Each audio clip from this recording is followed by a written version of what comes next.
Assalamualaikum warahmatullahi wabarakatuh.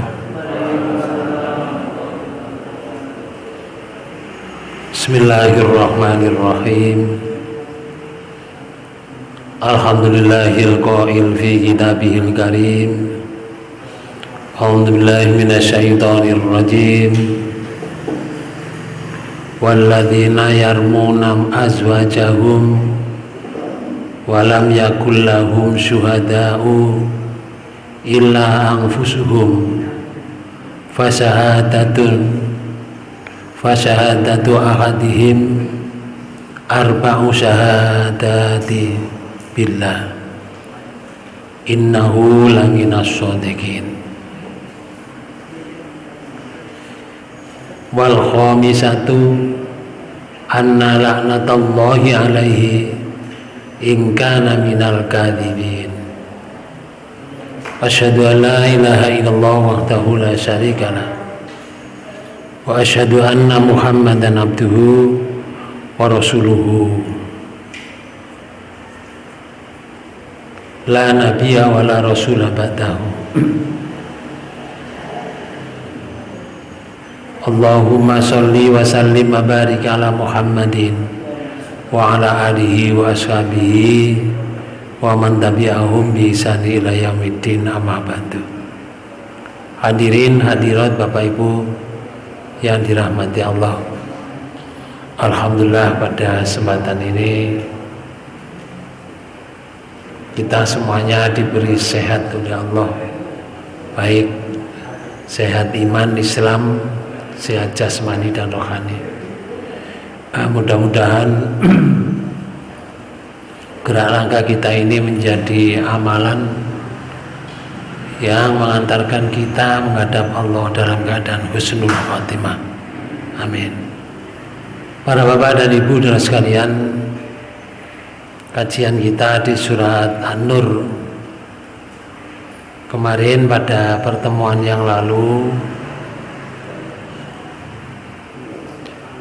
membahas tentang orang yang menuduh zina kepada wanita yang baik.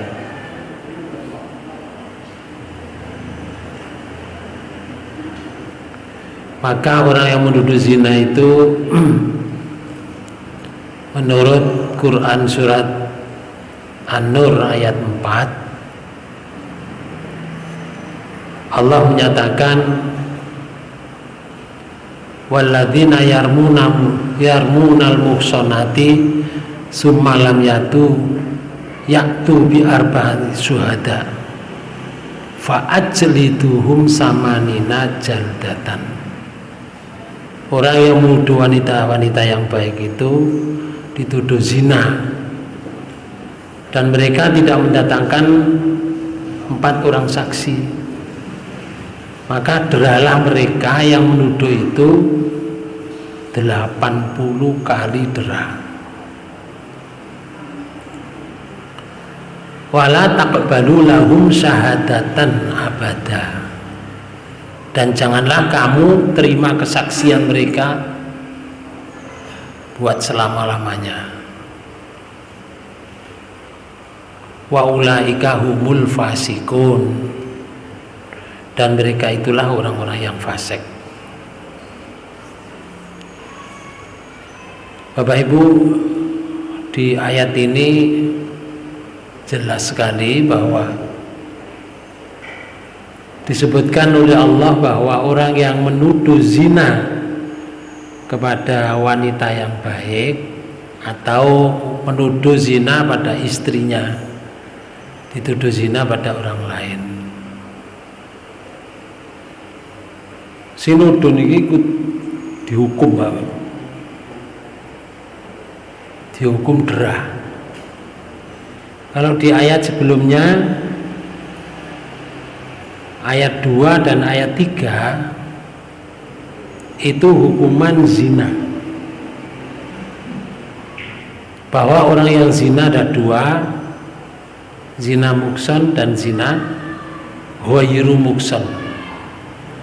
Kalau zina muksan hukumannya adalah rajam, dilempari batu kerikil sampai dengan mati, dan itu diletakkan di tempat yang ramai supaya disaksikan banyak orang, dan tidak boleh kasihan walaupun yang dihukum itu kerabatnya sendiri. Kemudian yang ghairu muhsan itu hukuman bagi orang yang berzina, belum pernah bersuami atau belum pernah beristri, maka hukumannya adalah derah 100 kali, dicambuk. Kemudian ayat selanjutnya Allah menyatakan az-zani la yankihu illa zaniatan. Laki-laki yang berzina itu tidak mengawini melainkan perempuan yang berzina, au musyrikatan, atau perempuan yang musyrik. Sebaliknya. Nah, pada ayat 4 itu bukan orang yang berzina, hukuman diberikan oleh Allah kepada orang yang menuduh zina. Ikut disuruh derah, dicambuk 80 kali. Illal ladzina tabu mim ba'di dzalika, kecuali orang yang bertobat sesudah itu. Lalu wa aslahu, setelah itu dia memperbaiki dirinya. Fa innallaha ghafurur rahim, maka sungguhnya Allah Maha Ghafur, Maha Pengampun, Rahimun, Maha Penyayang. Nah, sekarang jadi masalah, Pak. Kalau misalnya bersuami istri melihat istrinya serong terhadap orang lain, lalu diketahui oleh suaminya, kalau dia dituduh zina, suaminya kena dera itu, walaupun ketok motone dhewe, walaupun direkam, punya HP direkam, walaupun telinganya mendengar sendiri.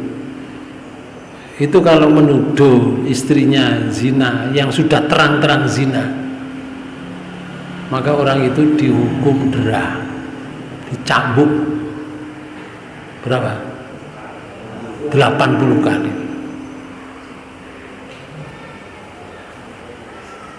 Nah, kalau disuruh mencari saksi 4, ya wis mari, Pak. Sudah selesai. Golek wong papat iki suwi, Pak. Pemane arek ngomong-ngomongan barang, waduh tambah kesuwen. Loh? Yeah. Dia sudah mencurahkan, sudah selesai kepuasannya. Ini hukum orang yang menuduh zina istrinya walaupun betulan. Sebaliknya. Nah, di ayat 6 sampai ayat 9 kita lihat Allah memberikan solusi supaya tidak terkena hukuman seperti di ayat 4 ini. Coba sampean baleni ayat 4 ini, saya terjemahkan. Dan orang-orang menuduh wanita-wanita yang baik-baik berbuat zina, dan mereka tidak mendatangkan 4 orang saksi, maka adalah mereka yang menuduh itu telah 80 kali berat. Oh. Lalu Dan janganlah kamu terima kesaksian mereka buat selama-lamanya. ya, saksiannya gak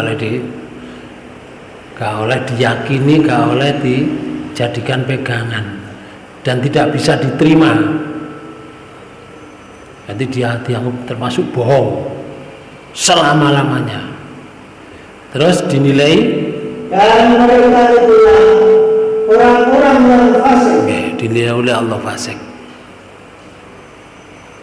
Di ayat 6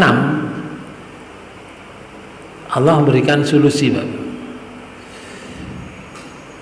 Sampai terjemahkan. Dan orang-orang yang menuduh istrinya berzina, padahal mereka tidak akan mempunyai saksi-saksi selain diri mereka sendiri, maka persaksian orang itu ialah 40 kali bersumpah, 4 kali bersumpah dengan nama Allah. Sesungguhnya dia adalah termasuk orang-orang yang benar. Jelas. Orang yang menuduh istrinya berzina tadi itu harus mempunyai saksi. Kalau mereka tidak punya saksi, maka persaksiannya itu diganti oleh Allah sumpah 4 kali. Wallah ping 4.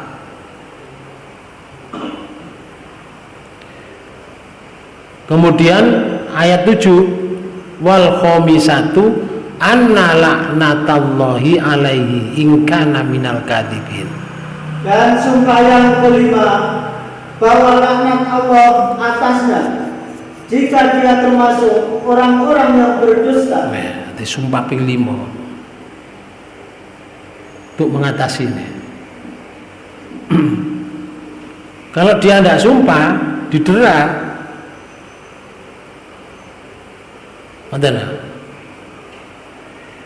Misalnya hukum yang nomor ayat 4 tadi, kalau nuduh wanita yang berzina gak iso nduduno 4 saksi, padahal dia sendiri tahu, suruh dera walaupun tahu. Apalagi tidak tahu ya, hanya nuduh. Tahu dengan mata saja, suruh dera 80 kali. Dimaksudkan ayat itu begini, Bapak. Kenapa Allah memberikan hukum semacam itu? Sebab orang yang ya kalau pas benar seperti itu, Bapak. Kalau tidak benar, akhirnya banyak tuduh menuduh. Kadang-kadang orang yang baik yang tidak disenangi menjadi dituduh. Untuk memisahkan diri saja dengan istri karena tergoda oleh orang lain, maka bisa menuduh. Karena itu Allah memberikan sapa sing menuduh kudu nekakno petang saksi. Kalau 4 saksi tidak bisa didatangkan, derah mereka 80 kali. Hukum sudah pasti itu. Lalu kok bisa terjadi di ayat 6, ayat 7.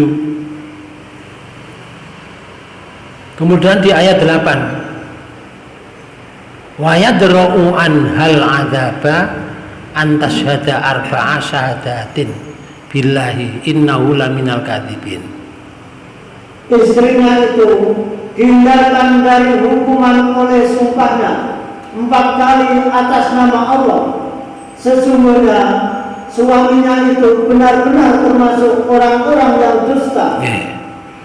Lah siwet sing lanang wis sumpah ping 4, terus yang kelima itu atas laknat Allah. Nanti saya terangkan jelasnya. Ini secara utuh dulu, Bapak, biar tahu globalnya. Maka suami tidak didera. Lek istrine meneng berarti melakoni zina. Kalau melakukan zina hukumannya apa? Dirajam. dilempari batu kecil-kecil seperti pada ayat 2, supaya dia terhindar dari rajam. Allah berikan solusinya adalah dia juga sumpah 4 kali atas nama Allah. Lalu ayat 9, wal khamisata anna ghadaballahi 'alaiha in kana minasyadiqin. Dan sumpah yang kelima, bahwa laknat Allah atasnya jika suaminya itu termasuk orang-orang yang benar. Modal ya, modal kali sing lanang mang. Si wedok iki gak di apa? Supaya terhindar dari rajam disuruh sumpah 4 kali ya, demi Allah ping 4. Nanti caranya ada sendiri. Kemudian yang kelima, dipersaksikan sumpah kepada Allah. Yang kelima ini ghadabnya Allah. Kalau memang suami saya benar, mudah-mudahan Allah mengghadab saya, melaknat Allah, melaknat saya kalau suami saya benar. Itu Allah cara menghindarkannya. Kenapa kok dihindarkan oleh Allah seperti itu? Ini Pak, di tafsirnya Ibnu Katsir itu menyebutkan seperti ini, namanya li'an. Li'an itu dari asal kata la'ana. La'ana itu artinya melaknat, menuduh, tuduhan, yaitu dengan menghadapkan istri kepada hakim. Li'an. Lalu ia melancarkan tuduhannya terhadap istrinya di hadapan hakim. Maka imam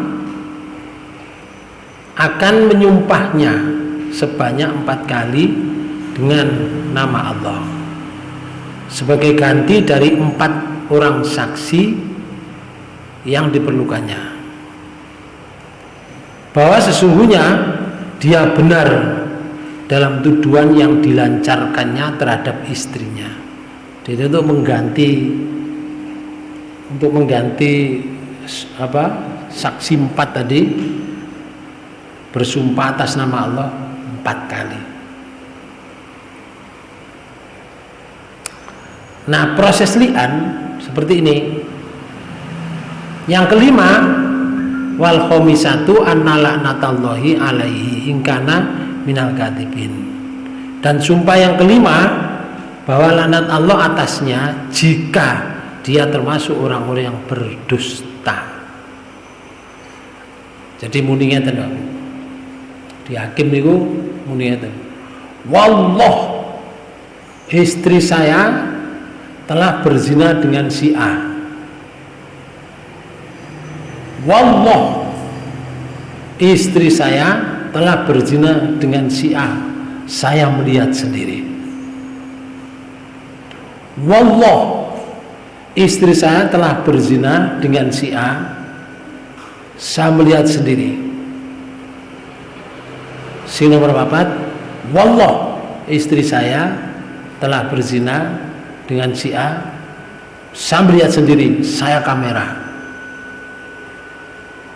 Nah, setelah itu sing kelima, wallah, demi Allah, jika tuduhan saya ini salah,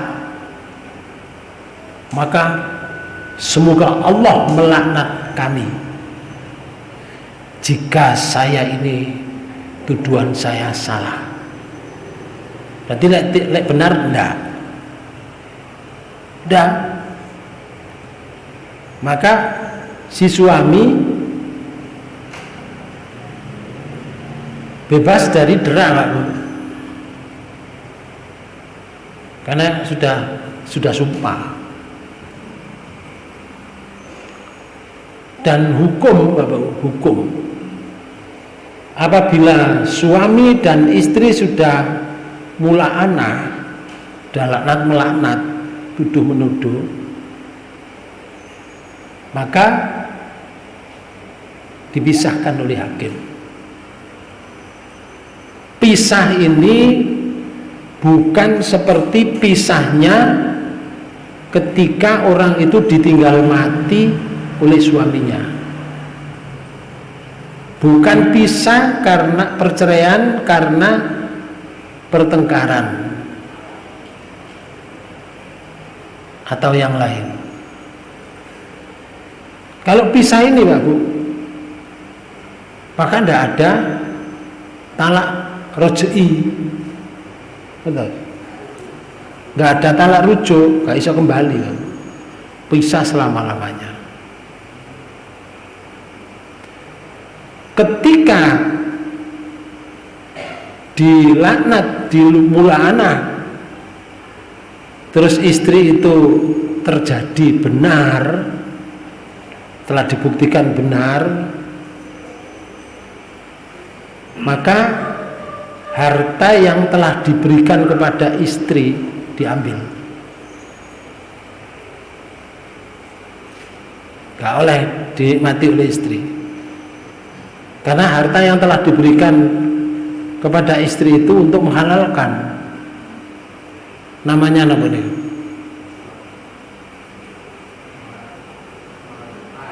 Boten, harta pertama. Nek katen duwe bojo niku. Kuwi dhisik mahar, Pak. Nggih. Maharnya diambil. Kalau dulu maharnya itu rumah, ya rumahnya diambil. Oke. Kalau maharnya sepeda motor Vario, ya Varionya diambil, dikembalikan. Dan suami tidak wajib memberikan nafkah. Kalau punya anak, maka anaknya tidak diatasnamakan suami yang li'an tadi, yang meli'an tadi. Maka anak itu kalau sudah terbukti benar sesuai dengan yang dijanji, yang dikatakan benar, itu bukan hasil dari suami yang meli'an tadi, maka anak ini pertama tidak boleh dikatakan anak zina. Dan istri yang sudah pernah berzina tadi, kalau sudah terjadi mula'anah, tak boleh dikatakan istri pezina. Sudah putus itu, sudah lepas. Dewi-dewi wisan gone, urusan sendiri, kalau diarani. Ini bedanya Bapak Ibu sekalian kalau dengan talak biasa. Kalau kita mentalak istri saya, istri kita misalkan, setelah ditalak, kita punya anak di bawah istri, maka kita wajib nyekolano anak, walaupun istri sudah ditalak.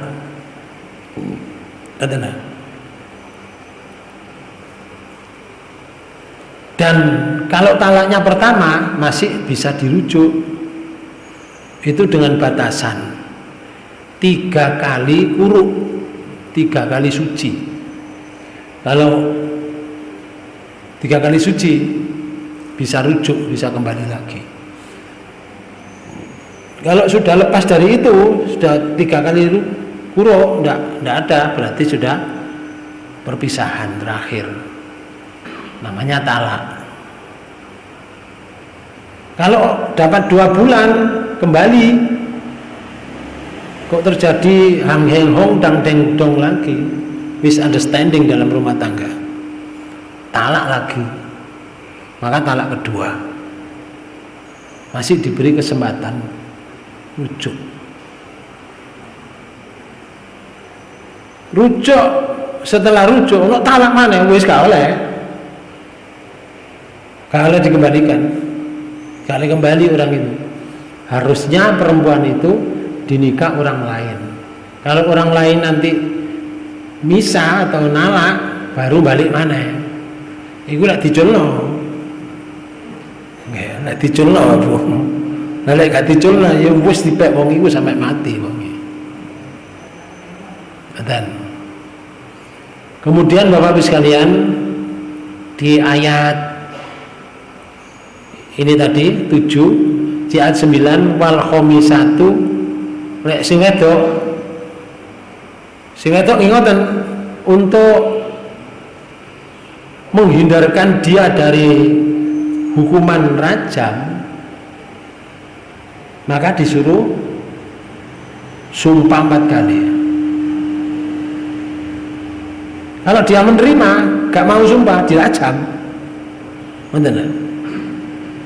Ditawarkan, kamu sumpah, mau sumpah? Ya, silakan sumpah 4 kali.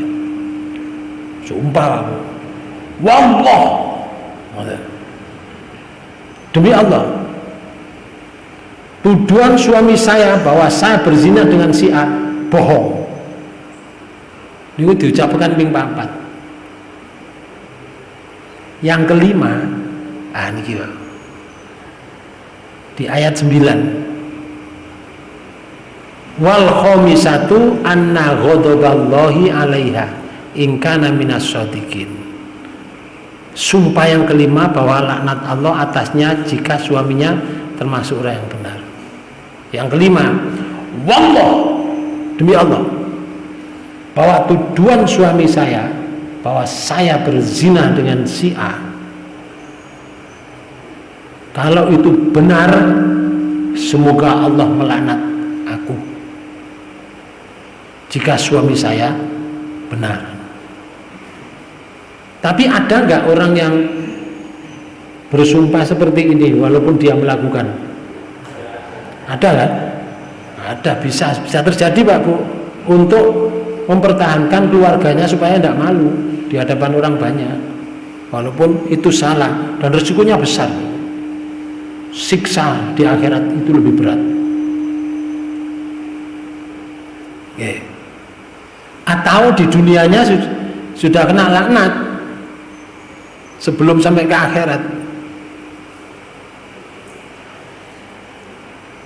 Atau dibiarkan di dunia tidak kena laknat tapi diberikan di akhirat, kecuali orang itu bertobat, tobatnya sungguh-sungguh, tobat nasuha, diterima oleh Allah. Allah itu Maha Rahman Rahim di situ, Bapak. Karena itulah disebutkan oleh Allah di dalam ayat 8 itu tadi, wa yadra'u anhal adzab. Istrinya itu dihindarkan dari hukuman. Nah, wis muni ngene iki, dihindarkan dari hukuman.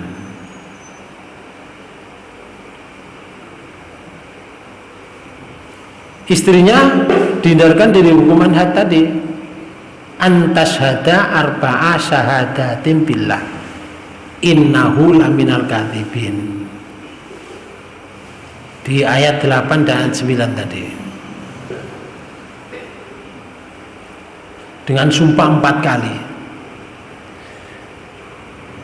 atas nama Allah bahwa suaminya nuduh dirinya adalah bohong, dusta. Yang kelima, semoga Allah melaknat saya kalau suami saya menuduh saya bahwa saya berbuat memang benar. Semoga Allah melaknat saya dengan sumpah. Sumpah ini Bapak, orang yang sumpah itu bahaya. Ketika dia menyampaikan sumpah di perkara yang remeh, hukumannya berat, Bapak. Karena itu kalau sudah di hadapan hakim itu sudah sumpah, berarti sudah notok. Sumpah itu kalimat wallah, duduk sumpah lo ya, sumpah duduk nuku, niku duduk sumpah nih jenenge. Nggih, dulin-dulinan niku. Sumpah itu wallah no telu, Bang. Wallahi, tallahi, billahi. Selain itu enggak sumpah. Yakin ora keting mboten sumpah niku. Nggih. Sumpah itu guyonan niku. Nggih. Sumpah itu seperti kalau ada orang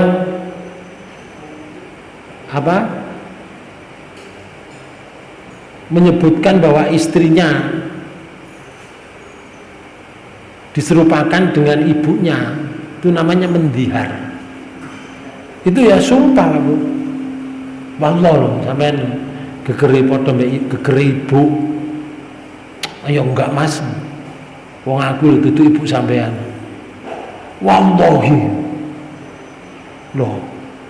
Wong ngomong ngono ae wallahi. Nah, muni wallahi kena hukuman dia. Sing muni kena hukuman. Maka pada hari itu istrinya tidak boleh dipergauli sebagai suami istri. Tidak boleh. Kalau tidak ada sumpah ya nggak apa-apa. Cuma lebih baik tidak usah ngomong ngoten biar istrinya tidak tersinggung. Soalnya gegere ibu wis tua kan, gegere bermasalah, Bapak. Bungkuk miring ngoten. Selalu sudah tua. Kalau istrinya disamakan dengan ibunya, kan perasaan istrinya kan nggak enak. Nah, suami harus menjaga. Jadi kalau kena sumpah seperti itu, coba ya kita lihat hukumannya ini. Salah satu di antaranya di surat 58. Nih, namanya surat Mujadilah.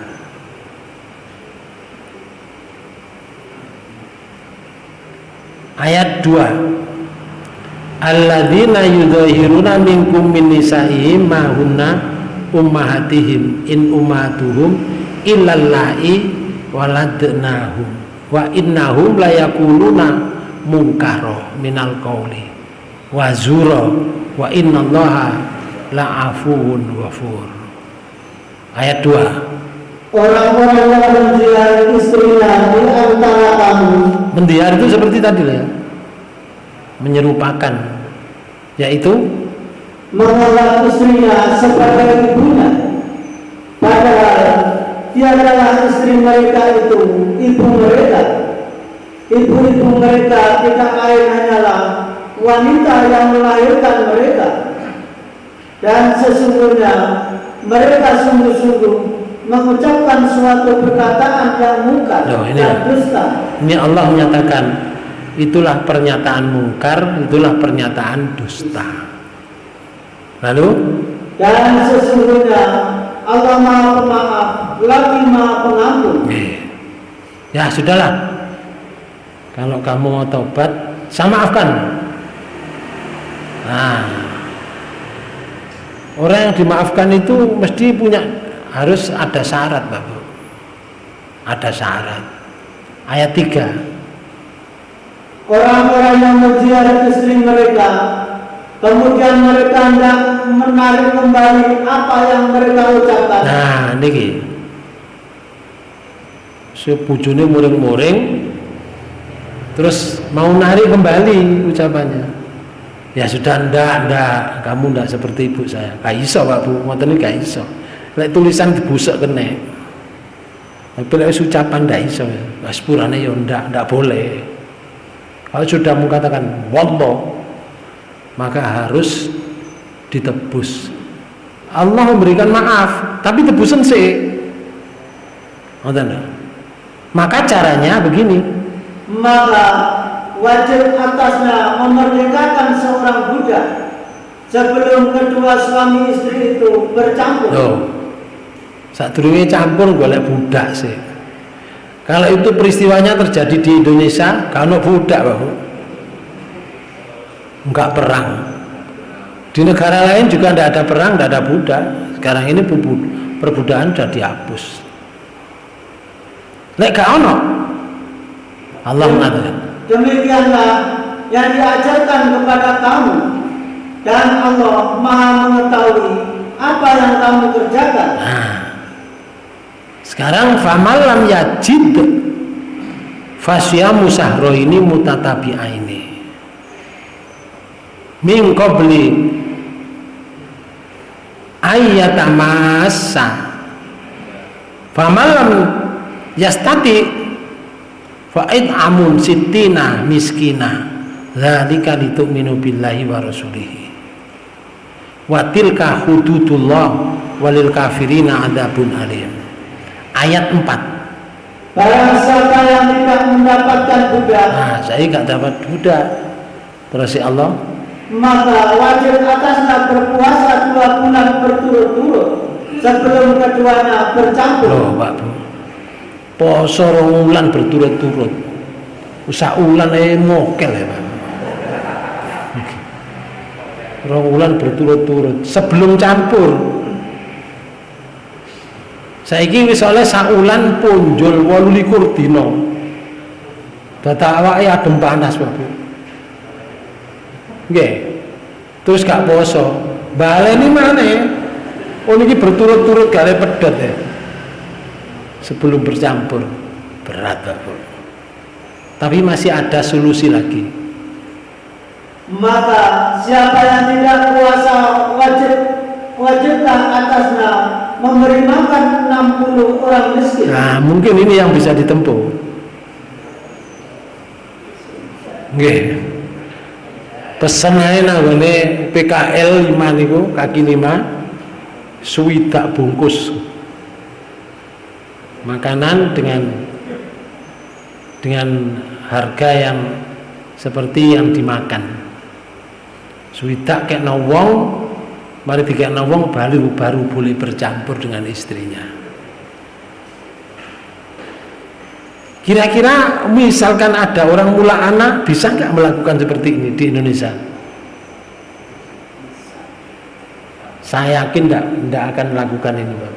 Kecuali sing ngaji-ngaji, tapi sing ngaji gak mungkin terjadi. Untuk mungkin ya gak akeh 1, 2, 3, 4, 5, 6 suwe-suwe akeh. Memberi makan orang miskin. Terus si Allah ngatakan, Demikianlah supaya kamu beriman kepada Allah dan Rasulnya. Di hukum-hukum Allah supaya dilaksanakan. Terus Dan itulah hukum-hukum Allah. Dan bagi orang-orang kafir ada siksaan yang sangat pedih. rupanya Pak Bu, di sini bagi orang kafir. Berarti kalau ketika dia mendiar istrinya kok tidak melaksanakan nih hukum ini, maka nilainya kafir. Kok jadi orang kafir itu gampang kok Bu? Pak, gampang sekali. Ono mana ya? Ini gila. Di surat 3. Ini gak kerasa oleh kafir nih malah. Nih. Surat 3. Ayat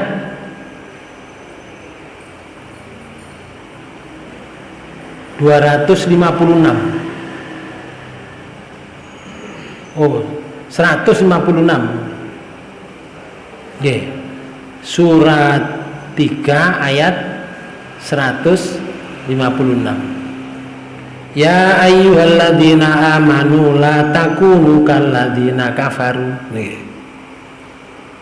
Wa qalu li ikhwanihim idza darabu fil ardi aw kanu huzal law kanu indana ma matu wa ma kutilu. Nggih. Hai orang-orang yang beriman, janganlah kamu seperti orang-orang kafir. Bon. Janganlah kamu seperti orang kafir. Berarti ada nggak orang iman tuh yang seperti orang kafir? Ada. Itulah ayat ini. Janganlah kamu seperti orang kafir. Jadi wong iman iku ana sing kaya wong kafir. Lah wong kafir niku terus Allah orang-orang munafik itu atau orang munafik. Jadi wong kafir dan munafik padha. Aja kaya wong kafir, aja kaya wong munafik. Wong kafir iku sing ya apa sih? Yang mengatakan kepada saudara-saudara mereka apabila mereka mengadakan perjalanan di muka bumi atau mereka berperang, kalau mereka tetap bersama-sama kita, tentulah mereka tidak mati dan tidak dibunuh. Nah, gini ki omongannya wong kafir. Ono kancane rekreasi dikandani, ojo rekreasi udan-udanan. Gak apa-apa. Udane cek siji loro gurung deres. Ojo gunung sing kok liwati ku licin. Wih ternyata Pak Bu, budan nang liyep. Dalane cilik bisa gede. Simpangan miring melorot bradek mlebu nang jurang. Ada yang mati, ada yang hidup. Pas temannya yang dibilang tadi meninggal. Komentar saja. Ya. Gak lawai dhewe tahu komentar nang wonge mati ngoten kira-kira ngomong napa? Napa? Kandhane gak kena ya iku lek gak nurut. Mulai gak nurut, emang nurut aku gak rekreasi gak mati. Kafir ini Pak. Penak kok dadi wong kafir. Ngono kafir. Itu lek nang kanca lho nggih. Bisa nggak ini terjadi di anak? Omongan ini? Bisa. Bisa nggak terjadi kalau suami pada istri atau istri pada suami? Bisa. Makanya Pak sampai nang menurut aku gak sampai koyo ngene. Enten tiyang ngomong ngoten. Niku lho Pak Bu kafir pisan. Penak iki dadi wong kafir. Nggih. Jadi bahasa kita maidu itu adalah pintu. Menurut ayat ini kafir atau munafik. Wong maidun. Ana wong gampang maidun niku Pak.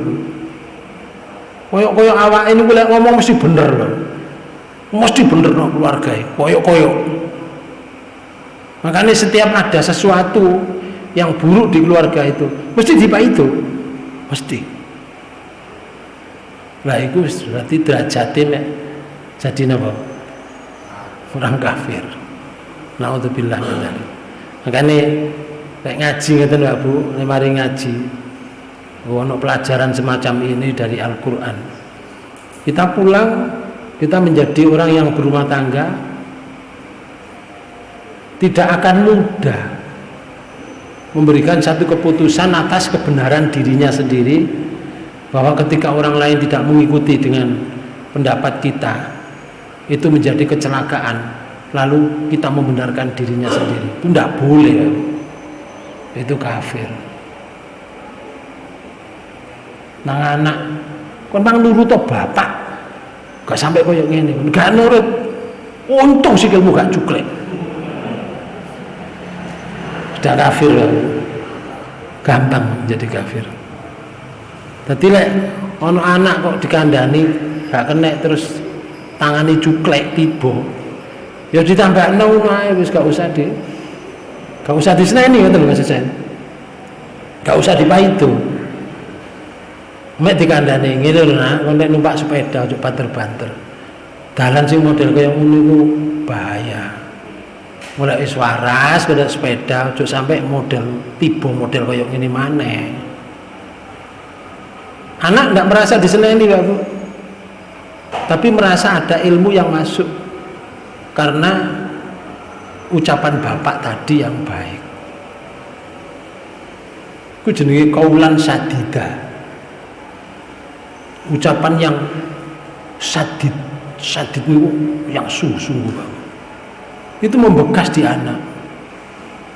Karena kadang-kadang wong tua niku ana sing ucapane membekas di anak. Anake komentar, "Bapak biar iku pesen ngene. Bapak saya itu dulu pesen seperti ini." Ada ya orang komentar seperti itu? Ada. Itu kalau namanya kaulan sadidan. Karena ucapan yang membekas. Kalau ucapan kita itu selalu membekas kepada anak, ucapan kita selalu membekas kepada keluarga, betapa baiknya ucapan itu. Karena Allah menyatakan tidak ada suatu kebaikan daripada ucapan yang mengajak kepada kebaikan. Tidak ada. Man da'a ilallahi, mengajak kepada Allah, mengajak kepada agama, kepada kebaikan. Tidak ada ucapan selain itu yang lebih baik. Namanya qaulan sadida. Jadi kembali di sini ya. Banyak hadis Bapak, ayat ini dulu turun nih. Ayat ini turun adalah ada hadis riwayat Ahmad, terjemahnya seperti ini. Telah menceritakan kepada kami Yazid, telah menceritakan kepada kami Abbad ibnu Mansur dari Ikrimah dan Ibnu Abbas yang mengatakan bahwa setelah ayat berikut diturunkan, yaitu firman Allah di ini tadi, dan orang-orang yang menuduh wanita yang baik, ayat 4 tadi, Sa'id Ubadah pemimpin orang-orang Ansor bertanya, apakah memang demikian ayat tersebut diturunkan? Maka Rasulullah SAW bersabda, hai golongan orang-orang Ansor, karena orang Ansor tanya, hei golongan orang Ansor, tidaklah kalian dengar apa yang telah dikatakan oleh pemimpin kalian? Pemimpin kalian, apakah memang demikian ayat itu diturunkan? Rasulullah bertanya, apa gak krungu sing diomong pemimpinmu itu? Mereka berkata, wahai Rasulullah, janganlah engkau cela dia, karena sesungguhnya dia adalah seorang lelaki pencemburu. Ono laporan kepada Rasulullah, istrinya itu telah berbuat serong. Janganlah engkau celah dia ya Rasul, anjane si lanang iku cemburu. Demi Allah, tidak sekali-kali dia mengawini seorang wanita, melainkan perawan, dan tidak sekali-kali dia menceraikan istrinya. Lalu ada seseorang laki-laki yang berani mengawini bekas istrinya itu karena kecemburuannya yang sangat. Jadi cemburu niku terus dipegat ngoten wae. Maka saat berkata, demi Allah wahai Rasulullah, sesungguhnya batin saya meyakini bahwa ayat itu adalah hak, benar. Ayat 4 tadi loh maksudnya, menuduh berzina tadi loh Pak, dihukum apa? Derah 80 kali. Dan bahwa ia diturunkan dari Allah Subhanahu wa Ta'ala. Tetapi saya merasa heran saat mendengarnya, bahwa seandainya saya menjumpai istri saya berbuat khianat dengan laki-laki, maka saya tidak diperbolehkan mengusiknya dan tidak boleh pula menyingkirkannya sebelum mendatangkan 4 orang saksi laki-laki. Ini saat, demi Allah sesungguhnya sebelum saya mendatangkan 4 orang saksi itu, kata Sa'ad, si lelaki durjana itu pasti sudah melampiaskan nafsunya. Ya Rasul, kalau saya mendatangkan 4 saksi, nggih pun selesai ya Rasul. Hubungannya bojo kula misalkan terjadi seperti itu. Terus ada hadis yang diriwayatkan oleh Bukhari Muslim sebetulnya tidak terlalu panjang dibanding dengan yang lain. Ini juga menjelaskan seperti ini. Sampean terjemahkan.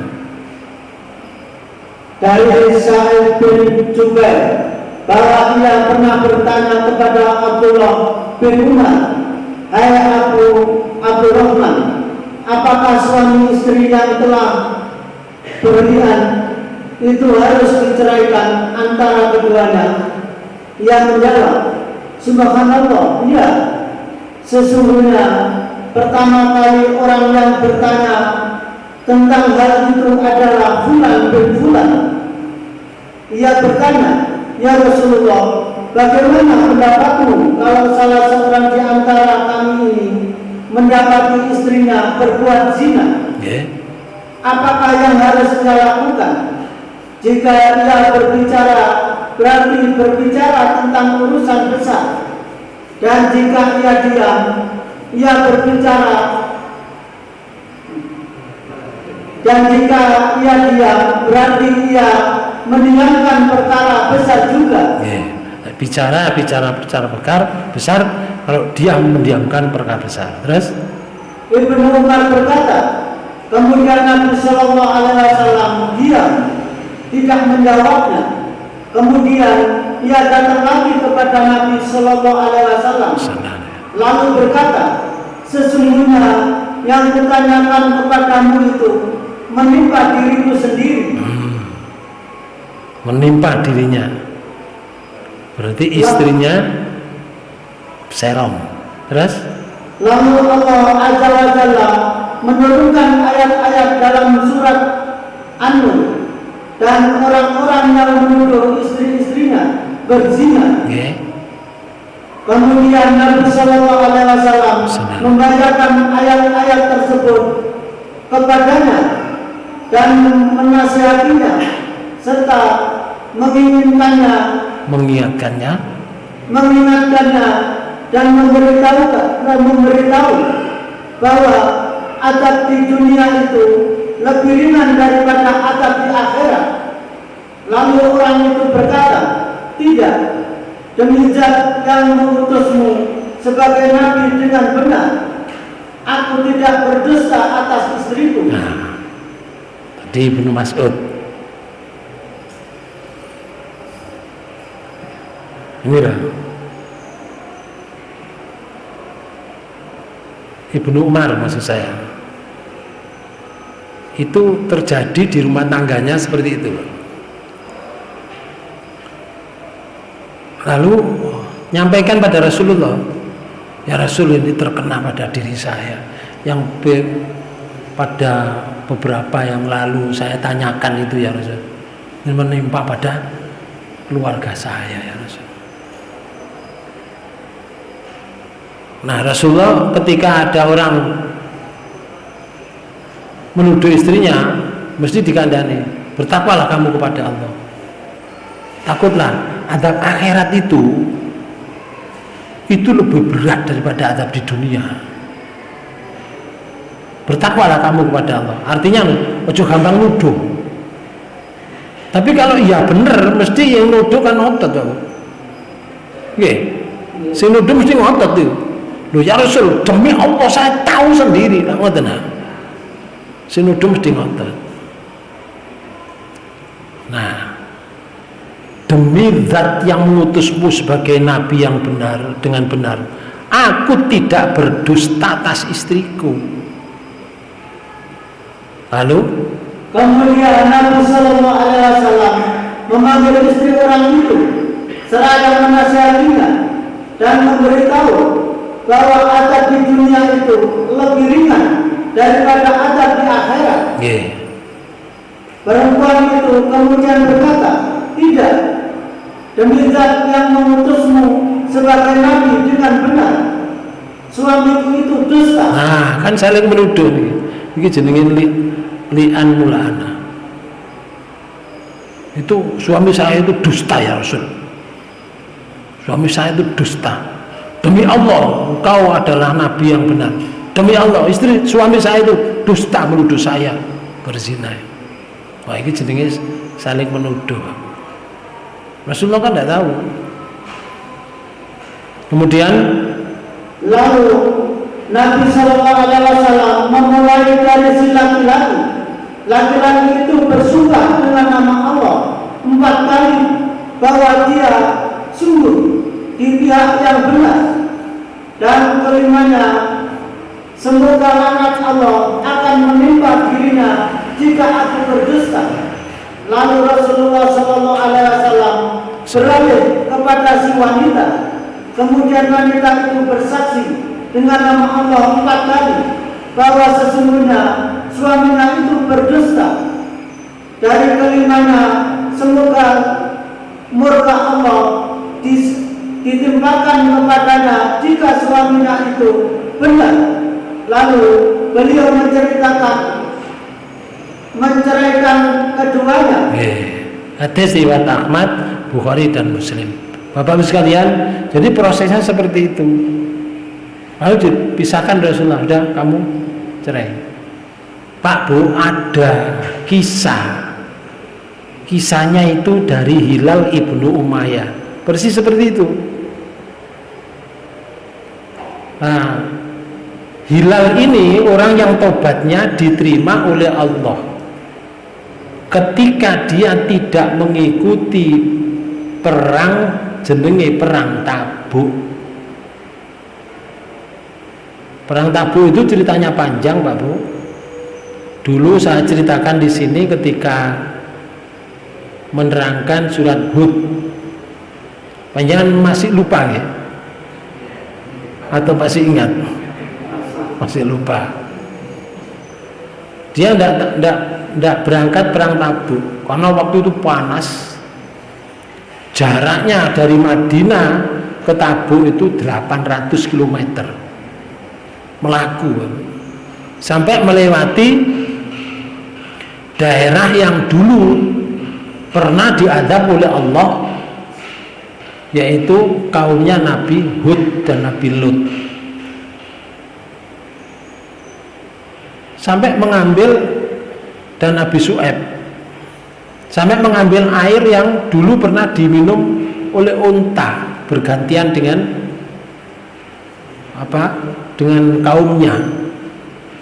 Sehari diminum unta, kaumnya di situ tidak minum air di situ, tapi merah air susunya unta. Terus besok sumurnya airnya diambil oleh penduduk situ, untanya nggak minum. Tapi pada akhirnya unta itu dibunuh. Itu diriwayati, Pak. Tapi Hilal ini pulang, tidak ikuti terus gitu loh, karena merasa satu berat, yang kedua dikabarkan musuhnya lebih canggih persenjataannya daripada mereka yang berangkat dari Madinah. Nah, orang-orang seperti itu kan munafik. Lalu tobat sungguh-sungguh, nangis-nangis, termasuk Hilal ini tobat, dan dinyatakan oleh Rasulullah bahwa tobatmu diterima oleh Allah. Wah, ternyata Hilal ini punya perkebunan, Bapak. Pulang dari kebun Isak itu nih. Dadak roh bojone iku menjumpai istrinya sedang berbuat serong dengan seorang lelaki, diketahui oleh Hilal, ketok moto temenan, krungu suarane. Walah angel, Pak Bu. Terus ya apa carane? Lapor pada Rasulullah. Ini panjang hadisnya. Setelah lapor, Hilal, bertakwalah kamu kepada Allah. Kamu juga gampang nuduh. Kamu nanti dihukum derah, dihukum cambuk 80 kali, karena sudah turun surat An-Nur ayat 4. Kamu dihukum cambuk. Lalu Hilal ini, ya Rasul, demi Allah ya Rasul, saya tahu diri sendiri. Kalau saya mencari saksi ya Rasul, ya buyar mereka sudah ya Rasul. Saat saksi datang buyar mereka. Ya, bertakwalah kamu kepada Allah, jangan mudah menuduh. istrimu. Mententang sing jenenge hilal nih Bang. Mudah-mudahan ya Rasul Allah memberikan, berharap semoga Allah menjadikan jalan keluar buatku ya Rasul, jalan keluar saya, supaya saya tidak dihukum dera. Mudah-mudahan Allah memberikan jawaban ya Rasul. Demi Allah saya tahu dengan mata saya sendiri. Akhirnya turun ayat 6, 7, 8, 9. Ini karena hilal ini. Turun ayat 6, 7. Wong lanang nuduh kudu sumpah ping 4. Sing ayat 7, sing 5 isinya laknat. Terus yang 8, wong wedok sing dituduh berzina supaya terhindar dari hukuman rajam suruh sumpah ping 4. Yang kelima, anna laknatal Allah, ghadab Allah. Sungguhnya laknat Allah itu ghadab Allah, kemarahan Allah terhadap diriku kalau perduaan suami saya itu benar. Nah, Bapak Ibu sekalian, ternyata betul. Akhirnya turun ayat niku, hilal bergembira Pak Bu, karena ditanggapi oleh Allah lewat Rasulnya. Kemudian Bapak Ibu sekalian, setelah terjadi peristiwa semacam itu, Rasulullah mengatakan, seandainya tidak ada sumpah, tentulah aku dan dia berada dalam suatu keadaan. Berkatung-katung maksudnya. Ya apa yang memutuskan gitu. Dan kamu pasti akan dihukum dera. Nah, di sini Bapak sekalian, ini ada inilah Rasulullah menyatakan, kan dipisah langsung. Ya wes kan, saya kita pegatno, kamu pegatan, sudah bain, tidak bisa kembali lagi. Kalau kon dua anak, sing wedok dua anak, maka anak ini tidak dinisbatkan pada hilal. Kalau sama dengan laki-laki yang menggaulinya, maka nisbatnya pada laki-laki. Dan kalau tidak sama, maka tidak ada nisbatnya dengan hilal. Sudah pisah, sudah seperti tidak pernah bersuami istri, lepas. Nah, Rasulullah berpesan, maka jangan dikatakan istrimu, bekas istrimu tadi pezina, dan jangan dikatakan anaknya adalah anak zina. Oh jangan. Bab anak itu suci Bang. Tapi lek temriki enten nggih. Wong zina duwe anak terus anake, nah disebut apa? Lamkoar. Napa sih lamkoar?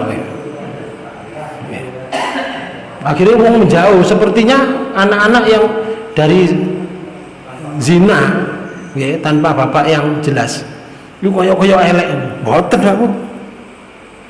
Mereka itu berhak masuk surga, ya boleh masuk neraka. Tergantung dari amal perbuatannya. Kalau dia berbuat baik, anak yang soleh masuk surga. Rasulullah mengatakan ini. Nih, in ja'at bihi asoyhib. Terus Rasulullah, jika anak yang dilahirkannya nanti berambut pirang, tidak keriting, betisnya kecil, kentole cilik, maka anak itu adalah anak hilal. Iki anak iki.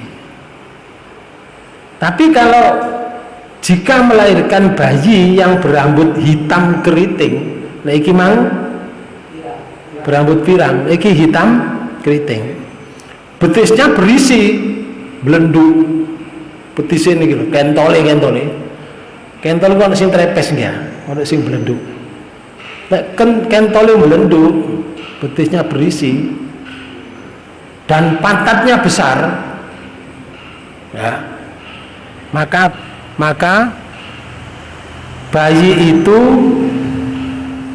berasal dari lelaki yang dituduhkan berbuat zina dengannya.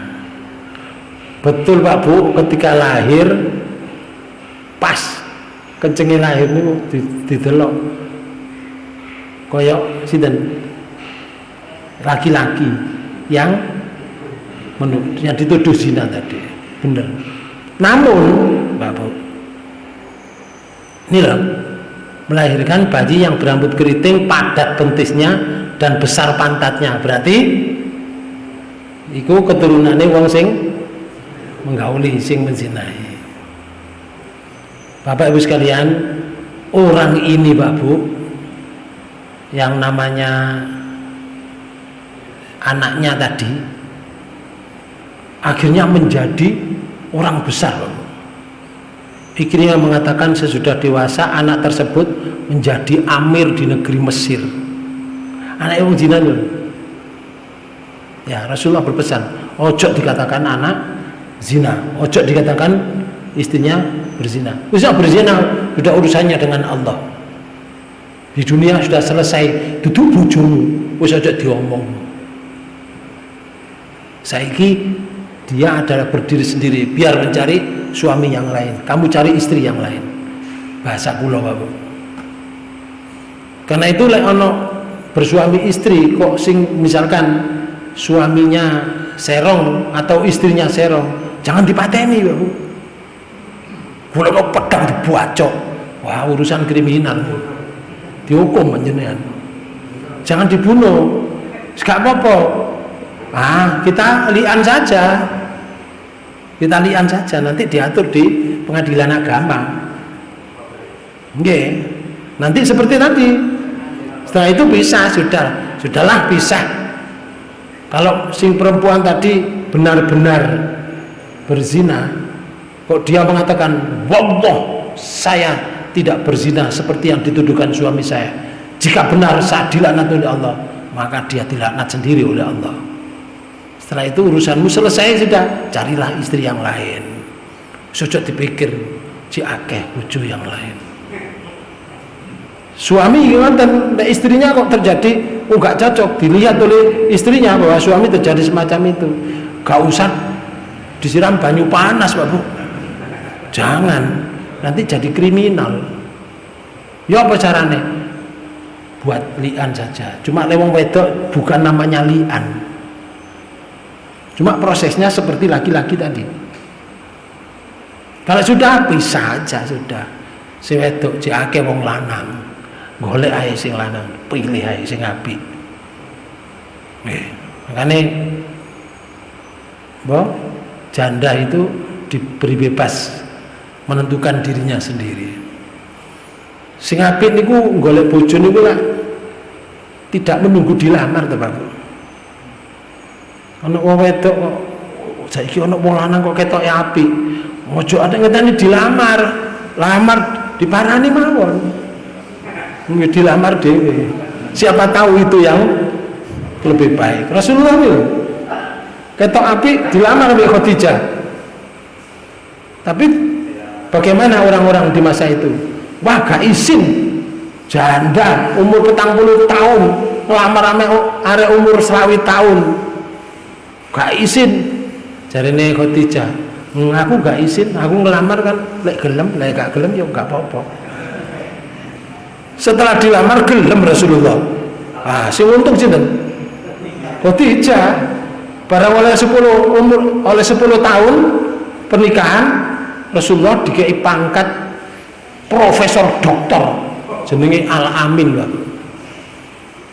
Umur 35 tahun. Jadi pernikahan 10 tahun. Pernikahan 15 tahun Rasulullah diangkat menjadi nabi, menjadi rasul. Sing untung sinten? Khadijah. Saiki ganti Khadijah. Lah sing untung aku. Tapi 15 tahun ngomongnya. Dadi bojo wis duwe anak akeh. Aku sing untung, aku pasti masuk surga. Bojoku seorang nabi, seorang rasul. Bahasa kula, Pak Bu. Ganti mencibir orang-orang yang dulunya mencibir 15 tahun yang lalu. Karena itu lek duwe anak kira-kira wis ada duwe wis kena wis dinikah, wis artinya seumur nikah. Wong tua niku wong tua walinya iku cepet golekno, Pak. Mumpun ngenteni dilamar, sampean budal dhewe sampean lamar. Gak gelem yo golek liyane sih gak apa-apa.